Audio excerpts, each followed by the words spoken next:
नमस्कार, कैसे हैं आप लोग। बहुत बहुत स्वागत करती हूँ आपका आपके परिवार में। जैसा कि फ्रेंड्स आपको पता है कि किसी ना किसी टॉपिक्स पे हम लोग अपनी बातें शेयर करते हैं। कुछ मैं आपसे करती हूँ, कुछ आप नहीं कहते हैं। तो उसी सीक्वेंस में आज हम बात करने वाले हैं कि what is the right age for marriage and what is the right age for baby. Actually ये दो टॉपिक हैं, लेकिन दोनों को आज हम कोशिश करेंगे एक ही वीडियो में कवर करने की, क्योंकि दोनों कहीं ना कहीं एक दूसरे से लिंक्ड हैं। तो पहले अगर बात करें, हाँ, इससे पहले वीडियो में आगे बढ़े, एक छोटा सा काम आप कर लीजिए। इस फैमिली को बड़ा करना आपकी भी जिम्मेदारी है, तो जल्दी जल्दी इसको शेयर कर दीजिए, वीडियो को लाइक कर दीजिए और चैनल को सब्सक्राइब कर लीजिए अगर आपने ये फेस पहली बार देखा है तो। खैर चलिए बात करते हैं। अगर राइट एज फॉर मैरिज की अगर बात कर लें तो शादी जो है वो किस उम्र में होनी चाहिए। अगर लीगली बात करें तो लीगली जो है वो लड़कियों की एज जो है वो 18 है और लड़कों के लिए 21 है। ये डिसाइड की गई है गवर्नमेंट के द्वारा, यानी कि ये लीगल एज है। लेकिन क्या जरूरी है इस एज में शादी हो जाए? जरूरी तो नहीं, और होती भी नहीं है, और बहुतों की इससे तो पहले भी हो जाती है। क्या जरूरी है कि इस एज तक आदमी रुके? तो ऐसा भी नहीं होता। हालांकि जरूरी तो है कि इस एज तक आदमी रुके, क्योंकि ये लीगल एज है।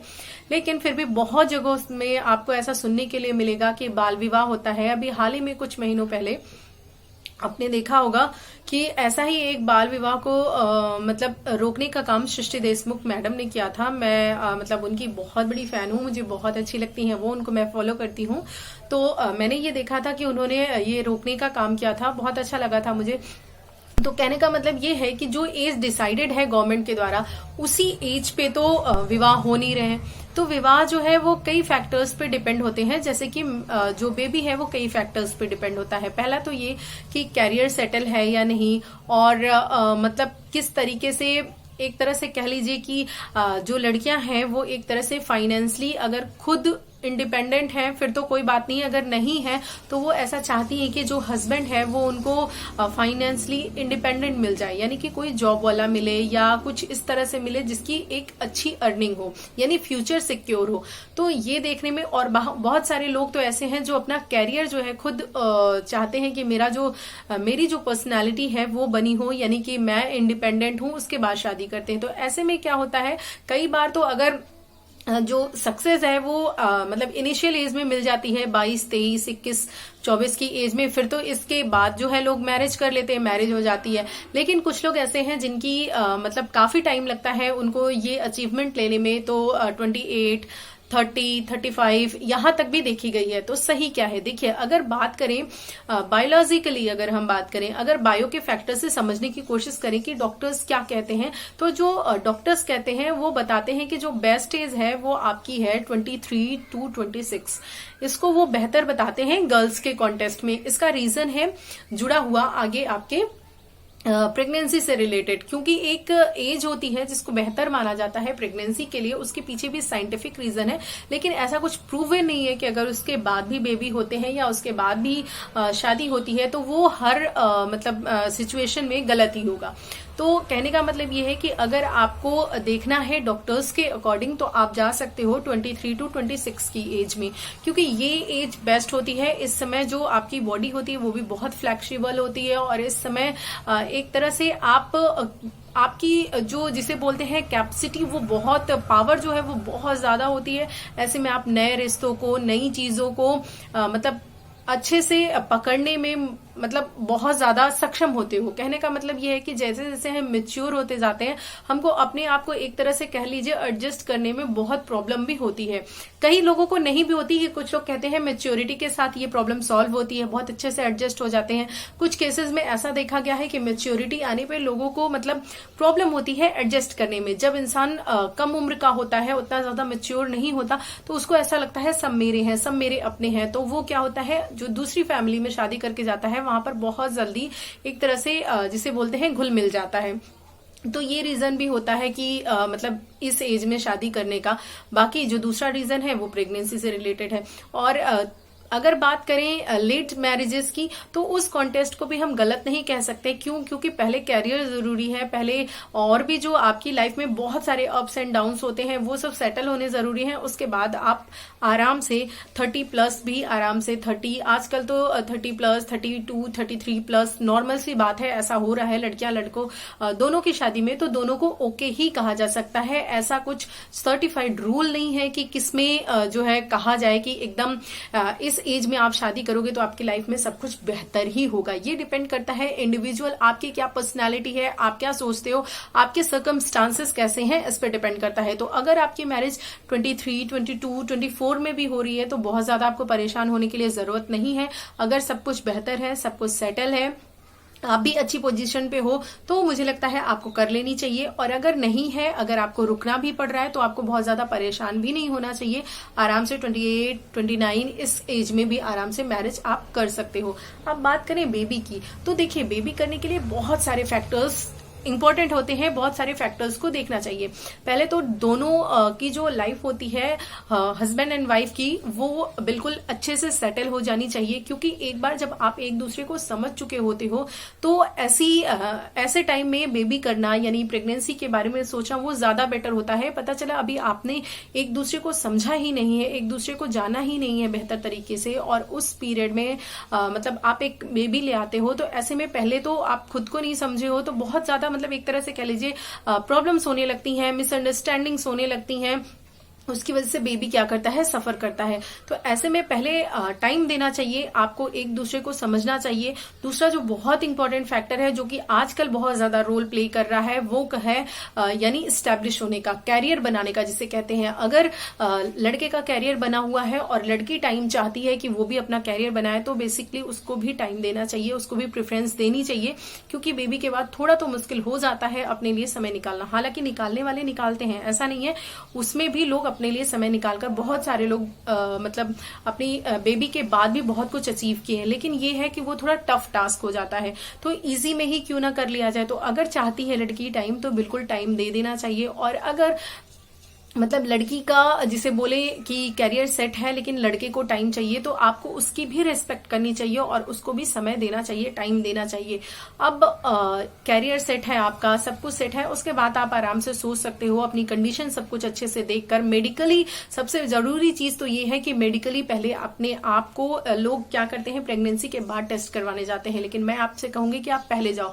और आपको मेरा ये वीडियो देखना चाहिए जिसमें मैंने आपको बताया है कि प्रेगनेंसी के लिए तैयार होने से पहले आपको कौन कौन से ऐसे स्टेप्स हैं जो उठाने चाहिए। तो उसमें सबसे पहला तो आपका हेल्थ इशू है, उसको अच्छे से आप दोनों लोग, हस्बैंड वाइफ दोनों लोग, उसको चेक कराइए, डॉक्टर से मिलिए। अगर सब कुछ ओके है then go for it, and अगर नहीं ओके है तो पहले उसको ठीक करिए। क्योंकि अगर आप हेल्दी नहीं है और उस अनहेल्दी बॉडी में आप एक बेबी ले आ रहे हैं, एक और बॉडी ले आ रहे हैं, तो चांसेस है कि उसका भी जो लाइफ है वो कहीं ना कहीं इफेक्ट होगा उससे। तो बेहतर है कि पहले अपने आप को फिट कीजिए, पहले हेल्दी कीजिए, उसके बाद ही इस बारे में सोचिए। अब बात करते हैं एज की, कि जिस एज को डॉक्टर्स या बायोलॉजिकल जो आपकी बॉडी है, जो क्लॉक है, वो रिफर करती है, वो एज कौन सी है। वो एज मानी जाती है आपकी 24, 25 से लेकर 29, 30 तक। इसके पीछे बहुत सारे मेडिकल रीजन भी हो जाते हैं। ऐसा कहा जाता है कि जो लड़की की बॉडी होती है, लड़की का जो शरीर है, वो सबसे बेहतर अवस्था में इसी समय होता है। इस समय उसके जो जिसे बोलते हैं एग हैं, वो बहुत अच्छी क्वालिटी के होते हैं। और इसी अराउंड अगर उसके हस्बैंड की एज है तो स्पर्म भी बहुत अच्छी क्वालिटी के होते हैं। इसलिए डॉक्टर्स कहते हैं कि ये एज सबसे बेस्ट होती है। और इस समय बॉडी भी बहुत फ्लेक्सिबल होती है, तो ऐसी कंडीशन में नॉर्मल डिलीवरीज में ज्यादा प्रॉब्लम नहीं आती है। और सबसे मेजर जो इशू है जिसके लिए डॉक्टर्स कहते हैं कि आप 30 क्रॉस मत कीजिए, उसके पीछे दो मतलब बहुत इंपॉर्टेंट रीजन हो जाता है। पहला तो ये है कि वो आपके ऊपर क्या हेल्थ आपको इशू क्रिएट करेगा।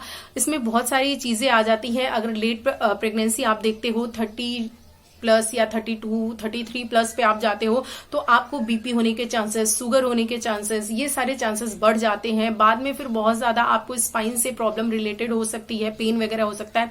इसलिए जो डॉक्टर हैं वो प्रेफर करते हैं कि आप 30 के अंदर जो है वो मतलब अपना बेबी कर लीजिए, एटलीस्ट एक तो कर ही लीजिए। और बात करें अगर इसकी कि अगर लेट हो रहा है तो और कौन सा रीजन हो सकता है। दूसरा रीजन, ये तो आपके हेल्थ से रिलेटेड था, दूसरा रीजन ये है कि बेबी से रिलेटेड क्या है। देखिए, ऐसा कहा जाता है कि जब लड़की की एज 30+ हो रही हो तो ऐसे में बच्चे को डाउन सिंड्रोम का खतरा बहुत ज्यादा होता है। और ये डाउन सिंड्रोम है क्या, इससे रिलेटेड मैं कोई अलग वीडियो बना दूंगी जिसमें आपको पूरी जानकारी दे दूंगी। बस ये कहूंगी कि बच्चे जो हैं वो एज नॉर्मल और बच्चों की तरह नहीं होते, उनके साथ कुछ हेल्थ इश्यूज होते हैं, वो अक्सर कर हंसते रहते हैं। और ये सारी मतलब आप इसके बारे में सर्च करना नेट पे, आपको खुद ही पता चल जाएगा।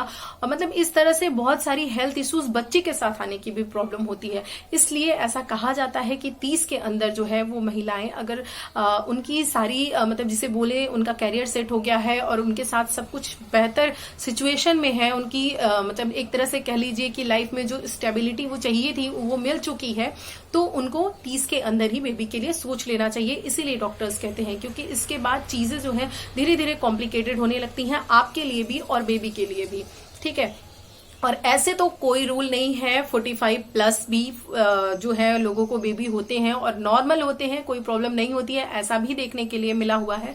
तो ऐसा एज सच कोई रूल नहीं है कि आपको इसके अंदर ही करना चाहिए, ये बेस्ट माना गया है केसेस को देखते हुए। बाकी बहुत सारे बच्चे ऐसे होते हैं जो 35+ 40 तक होते हैं लोगों को और कोई प्रॉब्लम नहीं होती है बेबी को और बहुत ज्यादा हेल्थ इश्यू भी नहीं आते हैं। तो इसको मतलब टोटली ये आपका पर्सनल डिसीजन है, इसको आप अपने हिसाब से सब सोच विचार कर ले लो। लेकिन मेरा मानना यह है कि अगर आप अच्छे से सेटल हो चुके हो, आपके हस्बैंड के साथ अच्छी बॉन्डिंग है, सब कुछ सही है, तो बेवजह सिर्फ किसी मतलब बिना किसी रीजन के होते हुए भी देर नहीं करना चाहिए। कहने का मतलब ये है कि 30 आपको क्रॉस नहीं करना चाहिए अगर आपके पास कोई वाजिब रीजन नहीं है। तो अगर है तो फिर तो आप जा सकते हो, लेकिन अगर नहीं है, सब कुछ सही है, तो कोशिश करो कि जो अपना पहला बेबी है वो 30 के अंदर, 30 साल के अंदर ही कर लो। उसके लिए क्या होता है, आपके लिए सबसे बड़ी चीज तो ये है कि आपके हेल्थ पे बहुत ज्यादा प्रॉब्लम नहीं होती है। जो ब्लड सेल्स होती हैं वो भी बहुत अच्छे से बन रही होती हैं, बहुत न्यू होती हैं, इसमें भी बहुत प्रॉब्लम नहीं आती है।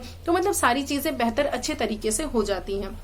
ये था पूरा मेरा जो एक्सपीरियंस था, जो मैंने अपनी गायनी से बात किया था, उसके रिलेटेड मैं आपको चीजें बता रही हूँ। लोगों के डिफरेंट व्यू हो सकते हैं, डिफरेंट जिसे बोलते हैं एक तरफ से परसेप्शन हो सकता है। तो कहने का मतलब ये है कि ये टोटली आप पे डिपेंड है, अपने सर्कमस्टांसेस को देखकर तब आप डिसाइड कीजिए। किसी की बातों को सुनकर या किसी में प्रभावित होकर चीजें डिसाइड करने की जरूरत नहीं है, क्योंकि आपसे बेहतर आपको कोई नहीं जानता है। पहले आप अपने आप से पूछिए कब आप तैयार हैं, कब आपकी बॉडी तैयार है, कब आपका पार्टनर तैयार है, कब आपकी सिचुएशंस बेटर है, उसके अकॉर्डिंग ही आप डिसाइड कीजिए। तो आज मैंने कवर किया ये दोनों पॉइंट, कौन सी एज बेस्ट होती है ये मैंने आपको बॉडी के हिसाब से बताया, क्या डॉक्टर्स कहते हैं उस हिसाब से बताया। बाकी इंडिविजुअल डिसीजन लेने के लिए आप बिल्कुल फ्री हो, है ना। तो आज का ये वीडियो था, कैसा लगा, आप लोग क्या मेरे व्यू से एग्री करते हो या नहीं। देखिए, मैंने पहले भी कहा कोई जरूरी नहीं है कि जैसा मैं सोचती हूँ ऐसा ही आप भी सोचते हो, और मैं जो कह रही हूँ वो सही है, आप जो कह रहे हो गलत है, ऐसा कुछ भी नहीं है। सबके व्यूज हमेशा सही होते हैं, क्योंकि सबकी कंडीशन अलग अलग होती है, इसलिए सबके व्यूज जो है वो हमेशा सही होते हैं, हम किसी को गलत नहीं कह सकते। तो ऐसे में आप क्या सोचते हैं, आपका क्या विचार है, कमेंट में जरूर बताइएगा मुझे। मिलेंगे किसी अगले वीडियो में, तब तक के लिए bye bye and take care, नमस्कार।